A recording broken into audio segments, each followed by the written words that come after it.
Some people regret buying the Godox IT30 Pro now that the IT32 is out. For around $100 you get more power, a flexible head, and a magnetic system that lets you go off camera in seconds with the included X5 trigger. Let's see if this actually makes sense once you start using it. Letwell sent me the IT32 for review, but I've been shooting with Godox for over 10 years. And I will tell you exactly what I think of this flash. I will also leave affiliate links in the description. They help support the channel at no extra cost to you. If you've seen my video on the Godox IT30 Pro, which a lot of you watched, you already know the idea behind it. It's very small and it can be used on camera, but you need to buy the hot shoe riser separately if you want to be able to bounce the light. I've been using it a lot and I carried it in situations where I wouldn't have brought a flash before. The IT32 is really compact compared to a traditional speedlight, but it's bigger than the IT30 Pro. In return, it adds several key features. The head rotates so you can bounce light off a wall or a ceiling. That makes it much more usable on camera without any extra accessories. I don't like pointing a flash straight at a subject without any diffusion. The light is too hard. Simply bouncing the flash already gives much nicer results. But let's manage expectations here with a guide number of 18. If you stop down a bit, it has just enough power to work at full output in rooms with white walls or low ceilings, and that's the limit.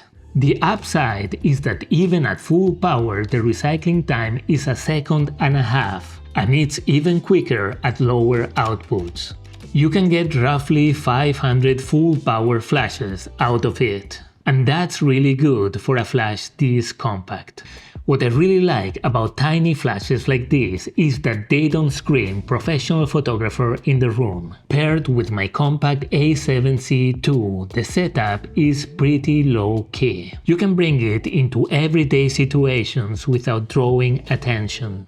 I don't think this flash is meant for wedding photographers, it simply doesn't have the power that most of them need. But in smaller gatherings it can be really useful. And that's where TTL really proves its value. The flash measures the light through the lens and lets you fine-tune exposure from -3 to +3. Once that's set, you stop thinking about settings and focus on shooting.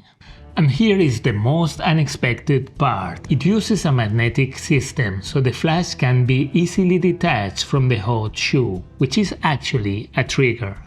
That means that you can go from on camera to off camera in seconds. I already feel like a cowboy.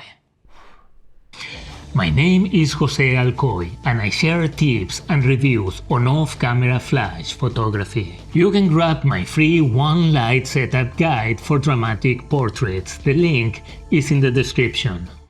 It's fun playing cowboy, but the light is still harsh. This little plastic diffuser helps a bit, but it's not going to save you. This is the difference with and without. So, if you're going to use it off camera, the smart move is to add a softbox. It takes a bit longer, but I promise you that the results are on another level. I don't really understand why the trigger range is set to 1 to 100 meters by default, because you're going to be working very close if you hold the flash with your other hand. So the first thing to do when you get this flash is to change it from 0 to 30 meters. So how do we do this? Put the flash in a softbox and hold it with one hand while holding the camera with the other. Place the light at about a 45-degree angle, slightly above your subject's eye level, pointing down. Let's say you want to shoot outdoors, wide open, and go past your camera's flash sync limit. On my compact Sony A7C II, that's just 1/160th of a second. And this is where HSS comes in handy. I live in Belgium, not very sunny, and it's winter, so it will work. But don't forget, HSS cuts your flash power even more. And this flash doesn't have much juice to begin with. Let's talk about a couple of other interesting features. The X5 comes bundled with the flash, but it's also sold separately. So if you own cameras from different brands, you can pick up a second hot shoe trigger for around $20 and share the same flash. The Godox website claims that the X5 can also control other Godox flashes, but that's not entirely true. You cannot adjust power from the trigger in flashes other than the IT32. As long as the flashes are set to Group A, they will fire when you press the shutter, but only at the power set on the flashes themselves. The IT32, however, can work as a trigger for other flashes. Honestly, it's not a great experience. Controls are limited. For example, you can only go down to 1/128 and it's slow. If controlling other flashes is your main goal, I would skip this and go straight for a dedicated trigger, like the X3 or the X3 Pro that I have also reviewed in the channel. With those, you can also control the IT32, including its modeling light, because this flash actually has one. You can even set it to turn off automatically when you shoot, by enabling the Inter function on the menu, so it won't interfere. The flash also includes a magnetic stand, so you can place it anywhere as an accent light, or mount it on a light stand using one of those narrow thread adapters I always carry in my camera bag. And two magnetic color filters, a half orange and a full orange. You snap them on when you want to match warm indoor lighting and blend the flash more naturally into the scene. There are also other colors available if that's your thing. The flash head even includes a wide-angle diffuser and a bounce card, which makes it the cutest miniature flash I've ever seen.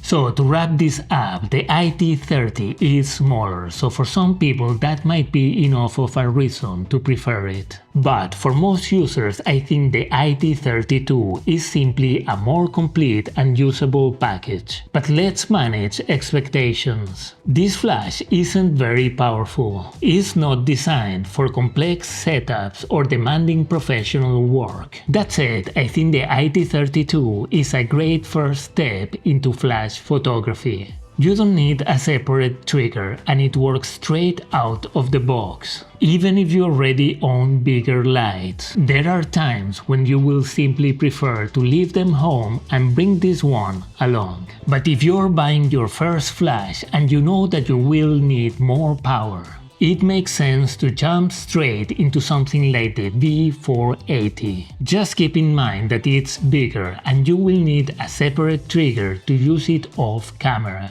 I get the frustration from Godox users who picked up the IT30 Pro, only to realize a few months later that the IT32 would have been a better fit for their needs. It would have made more sense to release both flashes at the same time, and let buyers make an informed decision from the start. In my case, I'm pretty sure the IT32 will replace the IT30 Pro as my casual daily carry.